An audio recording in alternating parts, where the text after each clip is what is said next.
শীতকালে 2 নম্বর আমল হচ্ছে অন্যান্য পশুদের দিকে তাকিয়ে আপনি বেশি থেকে বেশি শুকরিয়া আদায় জানাবেন। আমরা মুসলমান, আমরা মানুষ, আমাদেরকে আল্লাহ পাক দয়া করে আমাদেরকে মানুষের কাতারে পাঠাইছে, এরপর মুসলমান হিসেবে বানাইছে।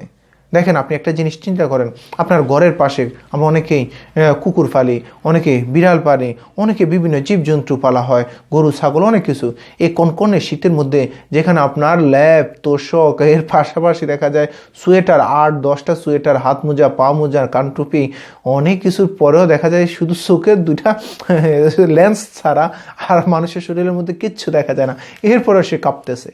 এরকম ঠান্ডার মধ্যে আপনি এরকম সুখের জন্য, ভালোর জন্য, গরমের জন্য, একটু সুস্থ থাকার জন্য আপনি কত কিছু মুড়িয়ে দিলেন। একটু জন্য চিন্তা করতেছেন? আপনার ওই পাশের যে আপনি কুকুরটা ফালতেছেন, অথবা কোনো একটা কুকুর রাস্তা দিয়ে যাচ্ছে তার দিকে তাকাচ্ছেন? একটা বিড়াল আপনি পালেন, ওই কনকনে ঠান্ডার মধ্যে তাদের কি অবস্থা হইতেছে? একটা গরু পালেন, একটা ছাগল পালেন, অথবা রাস্তার মধ্যে আপনি দেখতেছেন তারা কনকনে শীতের মধ্যে কি অবস্থা করতেছে। এমন এমন অবস্থা হয় যখন এই শীতের মধ্যে আবার একটু বৃষ্টি হয়, ওই যেরকম পাখিগুলা তাদের নিজেদের ডিমের জন্য অথবা বাচ্চার জন্য নিজে কাঁপতেছে, এরপরেও নিজের বাচ্চাদের উপর নিজে বসে গেছে, ও পুরা বৃষ্টি, ঠান্ডা, কনকনে শীত, শৈত্যপ্রবাহ সব তাদের গায়ের উপর দিয়ে দেখা যায় কি ঠান্ডা লেগে তারা মারা গেছে। এরকম কনকনে ঠান্ডা অবস্থায়ও আপনাকে যে আল্লাহ পাক মানুষ হিসেবে বানানোর কারণেই তো আপনি এতগুলা জিনিস, এতগুলা জামা কাপড় পরিধান করতে পারতেছেন, যার কারণে আপনি আল্লাহর কাছে একটু শুকরিয়া জানাবেন, আলহামদুলিল্লাহ, তুমি অন্য পশু বানাও নাই, তুমি কুকুর বানাও নাই, বিড়াল বানাও নাই, গরু ছাগল বানাও নাই, তুমি কি করছো? মানুষ হিসেবে, আশরাফুল মাখলুকাত হিসেবে বানাইছো, যার কারণেই তো আমি এরকম 2টা 3টা 4টা 5টা কম্বল দিয়ে গায়ে দিয়ে আমি ঘুমাচ্ছি। আল্লাহ আল্লাহ আল্লাহ, আমি হাত মোজা লাগাইতে পারতেছি, কান মোজা লাগাইতে পারতেছি, আমি পা মোজা লাগাইতে পারতেছি, আমি সোয়েটার গায়ে দিচ্ছি, সমস্ত কিছু করতেছি তুমি মানুষ হিসেবে বানানোর কারণে। তো নাহলে এই শীতের মধ্যে আমার কি অবস্থা হইতো? ওই বিষয়গুলা, অন্য পশু পাখিদের বিষয়গুলো চিন্তা করে আমরা কি করব? আল্লাহর কাছে বেশি থেকে বেশি শুকরিয়া জানাবো। আল্লাহ তুমি এই শুকরিয়া, তুমি আমার কাছে শুকরিয়া, আল্লাহ তুমি আমাকে মানুষ হিসেবে বানাইছো। এই শুকরিয়া যেমন বেশি থেকে বেশি আলহামদুলিল্লাহ পড়া, ঠিক তেমনি মানুষ হিসেবে বানাইছে, কি কারণে বানাইছে ওই জিনিসটা ওইভাবে আমল করা, ওইটা যদি আপনি করতে পারেন তাহলে আপনি আমাদের শুকরিয়া জানাবেন, নাহলে আপনি ওই চতুষ্পদ পানি থেকে নিকৃষ্ট হয়ে যাবেন। এই জন্য আসুন, আমাদেরকে মানুষ বানাইছে এটা যেমন শুকরিয়া করব, মানুষ কি কারণে বানাইছে সেদিকে আমরা একটু চিন্তা করে ওইভাবে জীবনটা গঠন করার চেষ্টা করব।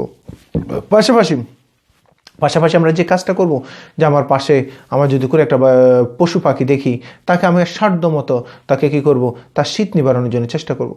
দেখা যায় একটা কুকুর পালেন, ওটাকে এমনভাবে রেখে দিয়েছেন যে দেখা যায় ঠান্ডা কনকনে শীতের মধ্যে, অথবা আপনি একটা বিড়াল পালেন, তাকে একটা খাঁচার মধ্যে ঢুকিয়ে রাখছেন, সে বেরোতে পারতেছে না শীতের মধ্যে, আবার আপনি ওইভাবে গরম উষ্ণতার জন্য কোনো ধরনের ব্যবস্থা করতেছে না। একটা গরু ফালেন, ওই জিনিসটার ওর গায়ে দিয়ে একটা ধরেন আপনি একটা চটের বস্তা আপনি দিয়ে দিলেন।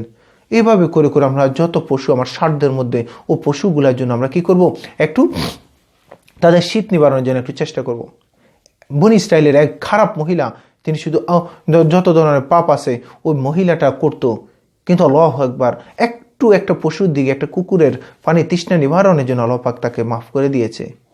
ঠিক তেমনি একজন আল্লাহওয়ালা বুজুর্গ ব্যক্তি, যার কোনো ইবাদত বন্দেগী তার কি মিস ছিল না, ওই ব্যক্তিটা একটা বিড়াল ফেলতো, কিন্তু তাকে খাওয়ার দিত না, বাইরেও করে দিত না, দরজার মধ্যে খাঁচার মধ্যে আটকে রাখার কারণে এরকম না খেয়ে বিড়ালটা মারা গেছে। আল্লাহ পাক ওই ব্যক্তিকে, ওই নামাজ পড়নেওয়ালা মানুষটাকে আল্লাহ পাক কী করে দিছে, যে ওই বিড়ালটা মারার কারণে তাকে জাহান্নামে দিয়ে দিছে।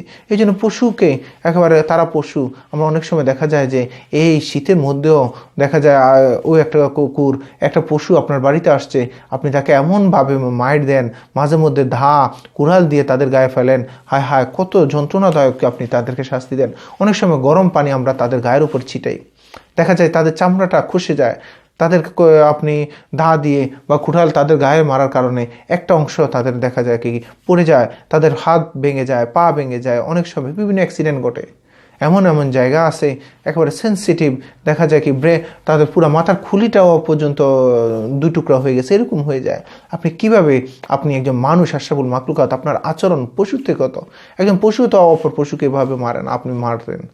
একটু শীতের জন্য দেখা যায় আপনার বাড়ির পাশে একটা আপনি কি করে দিলেন, কিছু লাকড়ি, কিছু পাতা আনি আপনি কি করে দিলেন, একটু আগুন ধরিয়ে দিলেন, ওখানে কিছু ছাই হলো, ওই ছাইয়ের মধ্যে আপনি কি করতেছে, বিভিন্ন পশু পাখি আসছে, ওখানে কি করতেছে, তারা একটু রাত্রি যাপন করতে পারতেছে, উষ্ণতা পাইলো একটু, দেখা গেল কি আপনি এই উসিলায় তো আল্লাহ আপনাকে মাফ করে দিতে পারে। এই জন্য পশু পাখিদের কথা চিন্তা করে আপনাকে আশরাফুল মাকলুকাত বানাইছে, উনি যেমন কাজ করব বেশি থেকে বেশি শুকরিয়া জানাবো। যতটুকু বলেছি সবাইকে আমল করার সে তৌফিক দান করুক। শীত উপলক্ষে 2 নাম্বার যে আমল, সেটি হচ্ছে পশু পাখিদের কথা চিন্তা করে নিজেকে আল্লাহ আশরাফুল মাকলুকাত হিসেবে বানাইছে, এই জন্য শুকরিয়া জানাবো এবং তাদের শীত নিবারণের জন্য আমরা চেষ্টা করবো ইনশাআল্লাহ। আসসালামু আলাইকুম রহমতুল্লাহি ওয়া বারাকাতুহু।